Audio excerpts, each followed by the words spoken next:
Ito na ang resulta. Hindi Ang pipiliin pa rin niya ay si Doc Lab. Nasaktan talaga ako doon kasi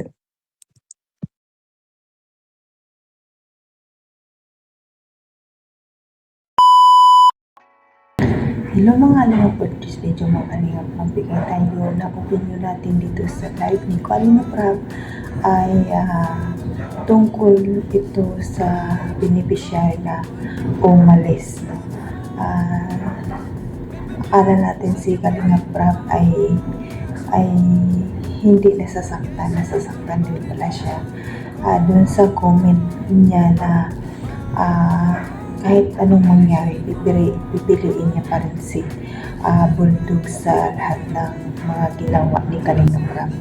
No, doon ay nagpapakita na doon pinapakita lang talaga niya na hindi malaga ang mga tao na tumutulong sa kanya. Pero bago dyan mga Kalingap, shout out sa ama ng Kalingap, Bal Santos Matubang, Katiin ng Vlog, Kalingap Rab, Kalingap Edo, Mang Jack Tapia Matubang, at ang inyong lingkod sa araw na ito, Jasmine Suropag channel. Kung hindi ka pa nakasubscribe, subscribe and don't forget to hit the notification bell para lagi kang notify sa aking mga upload. At kung bago ko pa lang, paki-subscribe and pakipindot ang bell button para updated ka sa aking mga video na ina-upload bawat araw ng Kalingap. Paki-support din ang Kalingap partners natin mga Kalingap.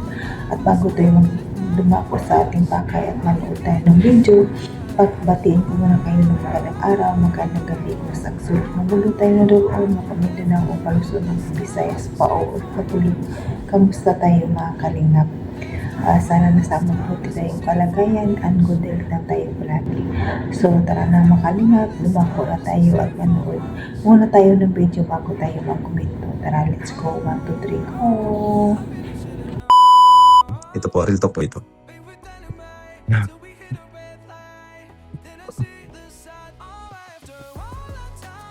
Ito po, real talk po ito. Sa totoo lang po, kaya ako nasaktan.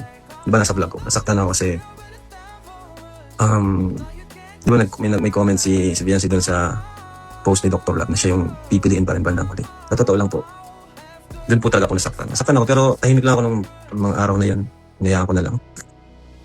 Kasi, ba't ako nasaktan? Kasi, parang nabaliwala yung mga pinaghirapan ko. No? Ito po, huwag niyo pong i-bash si Biancy. Gusto ko lang mag-open din po sa inyo. Nang naramdaman ko nung mabasa ko yung post na yun. Yung comment ni Biancy dun sa... Nabasa niyo po ba yun? Yung sa dulo ay ang pipiliin pa rin niya si Doc Lab. Nasaktan talaga ako dun kasi... sa totoo lang, mas nakatulong pa kay Doc si Biancy. Anong naitulong ni Doc? Naitulong ni Doc. Nailapit sa akin. Pero si Biancy, malaki din yung naitulong niya kay Doc. Mas nakatulong pa nga siya kay Doc. Ang daming naipundar ni Doc dahil kay Biancy. Kaya nasaktan ako, bakit mas pinili niyang... Parang mas grabe yung pasasalamat niya kay Doc. Pero sa akin, parang ganun ba?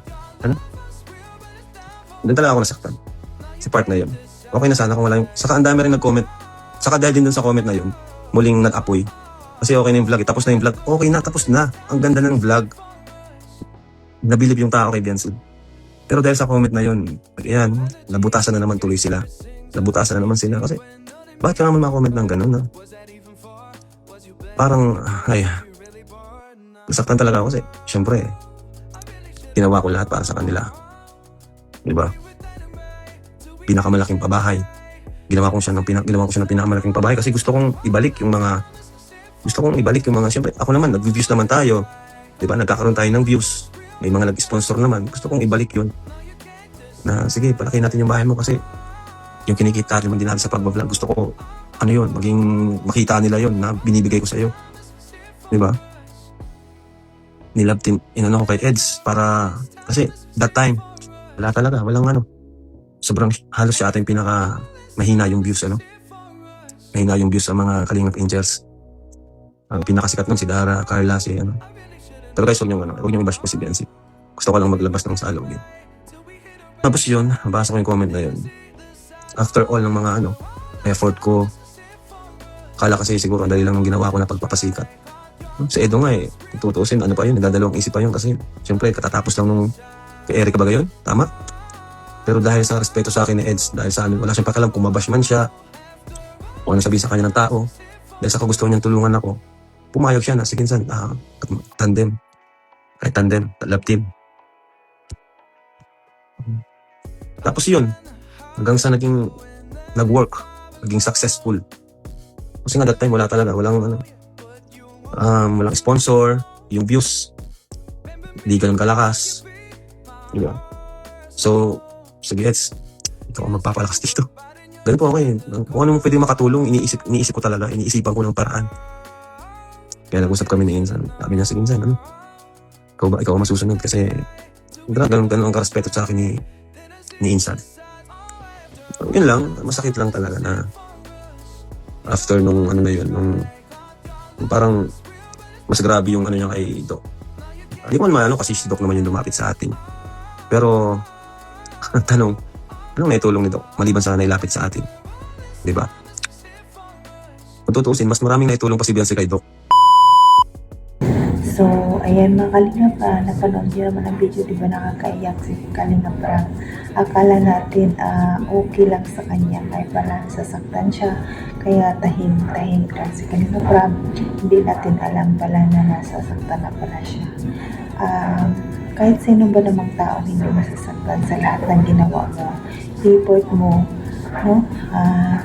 Sa kabila na lahat, hindi ka pa rin pipiliin. Doon pa rin papanig sa kabila na wala namang ginawa. Pero nakikita natin dito na talagang iba na talaga sila, no? Iba na ang ano nila, ibang-iba na siya talaga kasi ngayon. Ibang-iba na talaga ang ugali niya. Dati hanga pa tayo sa kanya, lahat ang papuri natin sa kanya dahil siya ay hindi nagbabago. Pero sa loob niya pala iba, no? Parang na ano tayo doon na bodol tayo. Hindi lang tayo bumasi sa kagandahan ng tao, no? Kasi sa yung iba ay sa magandang mukha ay mayroon yan na lihim, no? Mayroon no? Kahit maganda yan, mayroon din maganda yan, pero iba ang nasa kulong, no? Kaya naawa ko kay Kalingap Brito, no? Nasasaktan talaga siya, pero okay lang sa kanya. Pero ang tungkol dyan sa bahay, hindi nila yan babawiin kahit anong mangyari. Walang ganyan ang Kalingap, hindi ganyan ang Kalingap. Hindi sila bumabawi ng bahay. Diba sabi din ni Kuya Bal, mayroong pabahay siya na ibininta, pero inintindi niya dahil sa hirap ng buhay. Ganyan ang Kalingap. Makikita mo talaga ng tao sa mga pananalita pa lang, diba? Nakita naman natin na iri siya, pero talagang nakita natin yung comment section, no? Talagang pabor talaga sa Kalingap dahil nakikita ng viewers, ng mga supporters kung ano kabait ang Kalingap, no? Kaya patuloy pa talaga tayo magsusuporta sa Kalingap, kahit sabihin pa nila na sip-sip tayo sa Kalingap, pero hindi nila alam talaga kung ano ang ginagawa ng Kalingap. Hindi tayo magbulag-bulagan. Kita naman talaga ang ebidensya eh. Kahit sa mga live ni Kalingap Prab, sinasabi niya talaga yan na hindi niya mabawiin ang bahay kahit anong mangyari. Umalis man sila sa bahay na yan, nandyan pa rin yung bahay na yan. At kahapon nga, may nakita na naman ako na live ni Iking. Sabi niya, ipabuldos daw ng sponsor ang bahay. Anong karapatan nila ipabuldos yan? May karapatan ba silang ipabuldos yan? Sige nga, ipabuldos nyo nga ang bahay. Tingnan natin kung ano mangyari. No? Napakayabang ni Bulldog. After 12 po yun ang live niya. Ipabuldoser daw ng sponsor ang bahay. Ang kapal din ni Iking. Hindi pa damay din siya. Hindi siya makapag-vlog. Ayan kasi gumagawa kayo ng hapang na hindi nyo pinag-iisipan. Ay, sa atin pa rin ang huling halakhak. Kaya iwasan din natin ng magbabas mga kalingap. Kahit ganyan sila, pero iwasan na natin magbabas kasi may puso din sila at nasasaktan. Kahit tayo dun ibabas, di ba nasasaktan tayo. Pero okay lang, tanggap na natin. Di ba sabi niya, tanggap na rin niya ang buzzer. Sige, tanggapin na rin natin ang buzzer. Kaya patuloy pa natin suportahan ng kalingap hanggang dulo. Kasi nakikita natin talaga paano ang mga ginagawa nila. Si Kalingap Rab talaga, ramdam namin talaga ang nasasaktan siya. Kaya patuloy pa natin suportahan ng marathon ng kanyang channel. Nandyan si Kalingap Ido, marathon din natin si Kuya Val sa Ate Ina. Patuloy pa natin suportahan at patuloy din sila sa magbibigay ng mga saya sa ating kababayang mahirap.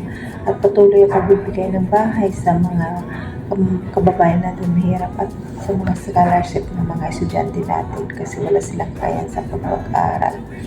Sa mga silent viewers, mga viewers natin, ang sulit sa mga supporters na kanilang maraming salamat sa inyo sa pagpanood sa akin at pagsuporta sa akin. Maraming salamat.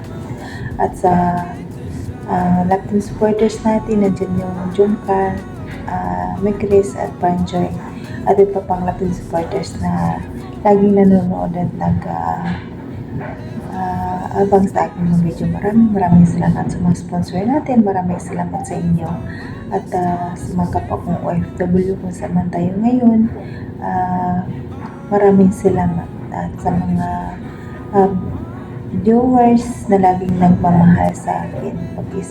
Maraming salamat. At hanggang dito na lang. God bless at all. And God bless mga kalingap. Bye-bye.